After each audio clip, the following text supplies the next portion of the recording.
Hi everybody, Larry DeBlanco here from Cornerstone Church in Aberdeen, Washington. I want to welcome you to this online Bible research class that we've been doing for a few weeks now. Actually, this research class started before the coronavirus issue actually took place. And what we had done weeks ago was we began a journey in the four Gospels. Well, we've suspended that for just a bit. And since my brother is here, my brother Al, who has done a manuscript on the life of Paul, I thought it would be very good for us to dig into some of the things that would lead us into the gospel. So this is a real research opportunity for us to get our arms and our head and our whole being around the whole aspect of biblical times. What we're going to talk about today is Paul's journey from Jerusalem to Damascus. Actually, when we talked about this last week, what we talked about was Paul's conversion on the way to Damascus. Prior to that, he had been a witness to the stoning of Stephen just outside the city walls of Jerusalem. But we know that Paul was bent on persecuting the Christians. We know that he was not happy with their intrusion on Judaism. So Al, here we are. We're going to talk about Paul, and I'm going to encourage those of you to get your Bible maps out because you're going to need that in this session. This session, we're going to talk about where Paul journeyed and what his intent was when he got to Damascus. But of course, we know that was interrupted by Jesus, as he always does. He interrupts our life. Well, Al, welcome back. And we're going to talk a little bit about how Paul the Apostle ended up in Damascus. So he was in Jerusalem. We were there. And what was his intent? From your studies and your understanding of his life, what was his intent when he with going to Damascus? Well, in Jerusalem, Acts tells us that he was a witness, not only a witness, but he agreed with and encouraged the stoning of Stephen for what he believed was a breach of the law, which was punishable by death under Moses' law. Well, Acts talks about this persecution of his going on in Jerusalem, and other disciples, not the 12 disciples of Christ, but other believers, he hauled into prison and he arrested men and women and locked them up. And we have no record that he caused the death of any more, but that is almost implicit. It almost seems that attitude in Jerusalem fomented other Pharisaical type people to take over Saul's persecution. And so he goes to the high priest saying, and I need letters because I've heard that these people are already up in Damascus. Now, one of the problems that the scriptures and Acts refer to is that he needed some sort of authority to go and arrest these people. Strangely enough, this punishing attitude seems to have only been limited to Jerusalem, for all he could get was letters that would allow him to arrest people in Damascus and bring them back to Jerusalem for whatever punishment they could lay on him there. So whatever and whoever he met in Damascus, you're suggesting that he was going to bring those people back to Jerusalem and punish them in that city. Yes, he probably had a lot more confidence in the nastiness that was going on in Jerusalem than he had in probably the more placid Jews of Damascus. Okay, so let's trace his steps. So we know, because you and I have been to Israel, and we know there are four major routes. There's the coastal route, there is the Patriarch's Highway, then there is the Jordanian Valley route, and then there's the King's Highway on the east side of the Jordan. All of those being north-south routes. Yes, north-south route. So how is Paul going to get from Jerusalem to Damascus? What would you suggest would be his route? Well, again, it's speculation, but more than speculation, we would know that a certain route he would take would probably be to quickly go down into the Jordan Valley. That would bring him near Jericho. Right through Jericho. He would leave Jerusalem, probably over the Mount of Olives, through Bethany, and then drop into one of the streams, or wadis as they're called now, that empty down into the oasis of which Jericho is. I've been there, I've walked in some of these streams, and there is always a supply of water, it seems, in there, and pools. Even in the dry season, the pools remain. And so this is probably at that time was a favored route of people going up or down from Jericho. You remember that Jericho is 1,000 feet or more below sea level. Jerusalem is over 3,000 feet above. So you have a 4,000 foot drop within 20 miles, which on the way back up would be a problem. Going down would help you. So I'm fairly certain that he would have taken that route down to Jericho. Then there was the road along the Jordan, which gave him access to fresh water all the way up, and farms along the Jordan, which would have crops and food for people, stops, overnight stops, and he would have then made his way all the way north along the Jordan River, probably through the city of Bethshean. Okay. And where Saul was later, when he was killed in battle, was hung on the walls. King Saul, that is, and then from there would have proceeded up to the south end of the Sea of Galilee. And then he would have made his way, presumably, up what we know to be the Golan Heights. Well, he would have gone around the Sea of Galilee.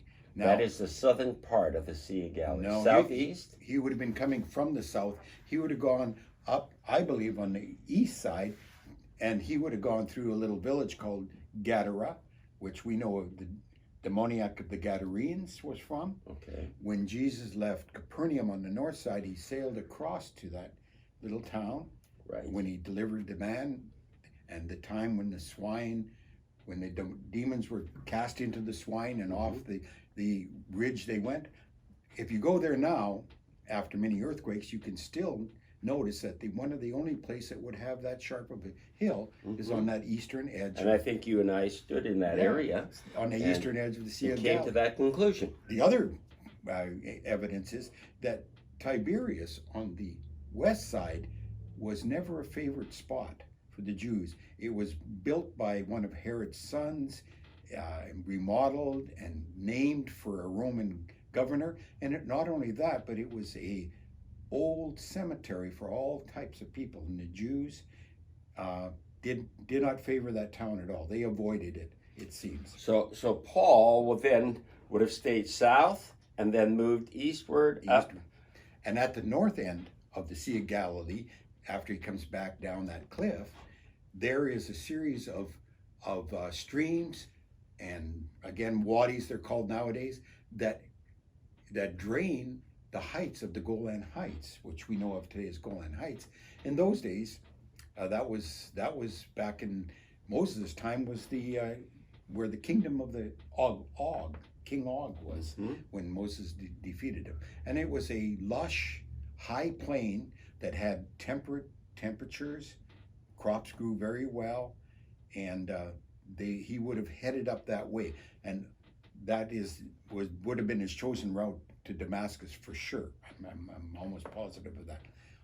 And likely, because you and I already visited on this, he came to one of the last strongholds of the Jewish people in their conflict with the Romans. Tell us about that. Well, you jump forward from, say we're in year 33, 34, whenever Paul was converted, ahead to 68 AD. So we're talking over 30 years later. The Jews, especially in the Galilee, started a rebellion against Rome, led by one of the famous generals, was Josephus, whom we can read his annals now. And part of the rebellion was certain cities would rebel against the Roman governors, attack the soldiers. And so then the Romans brought in a large army headed up by Vespasian and his son Titus, and they moved eastward, destroying any of these rebellious forces. The last one in the north, in the Galilee, to be destroyed is up one of those wadis heading up to almost at the top where the Golan Heights makes a flat plain. And you and I have been there. Yes. And it's a nice flat area that drops into a nice waterfall next door. But there was a sharp spine, and the city of Gamla, Gamla, was built on this, so much so that it had a cliff on the far side. When the Jews built it, they built it with the idea of defense in mind, and the rooftops provided a shield for their houses. And the story of Josephus tells is that for many, many times, many days and weeks, the Romans, from a bank quite a ways away, kept shooting arrows and artillery and whatever they could shoot that were easily repelled by these rooftops. And to this day, you can go there and find these arrows spread all over, I'm told. Amazing. Yes, and then that was probably the last town that he would have stopped at, Right. refreshed himself before the approximate 35-40 mile ride into Damascus. Okay, now, so he's heading there. We know that he is on a horse. Okay, there's a couple questions I have for you, Al. I have, number one question is, how much distance did they cover in a day's journey? Because this is no small trek here. We're not just, crossing town. This is quite a journey. So how many miles do they cover in a day with a horse in that terrain? And the second question, was Paul alone? So he must have had a company. If he did, that would have slowed him down a little bit. So tell us what you think about that. Well, it says that he had comrades, and they were obviously part of his mission to go and arrest people. The people that had the authority to arrest under the direction of the high priest were what we call the temple guards.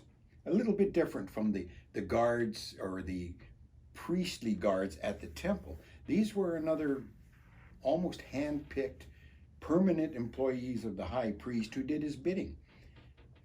We see them in the Garden of Gethsemane arresting Christ. Mm-hmm. These were not the priests of the temple that came once a month and served there. These were almost like a brute squad for the high priest. Some of these guys had accompanied Paul, and he was riding with him. The journey itself is to Damascus from Jerusalem is almost 200 miles, I would think. If a horse does 30 to 40 miles a day by pushing them, we have over a week to get there.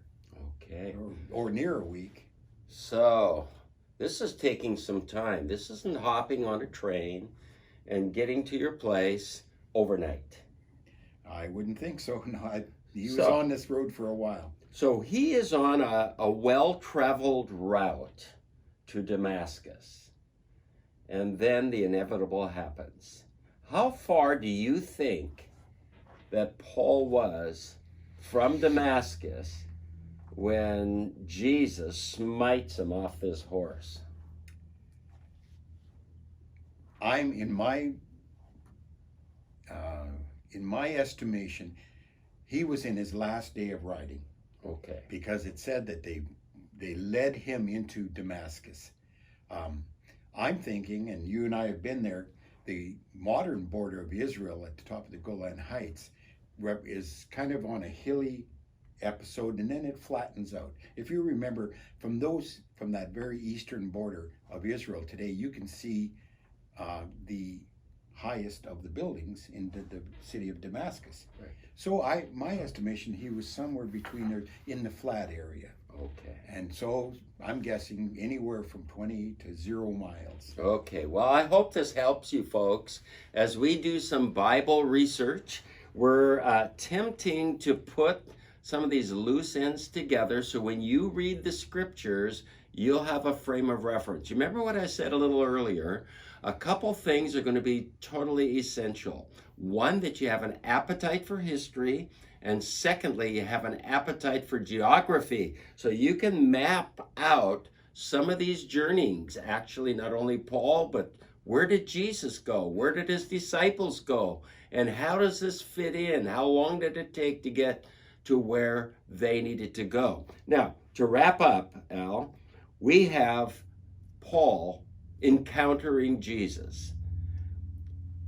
This is what I want to leave for you today. Jesus totally disrupted Paul's life for the rest of his life. And I'm here to tell you, folks, Jesus will do that for us as well. He'll knock you off your horse. He'll knock us off our high horse. Exactly. And he will put us on a course of purpose. And Paul, his life became a life of purpose. Thank you for joining us. We hope you will do so again next week.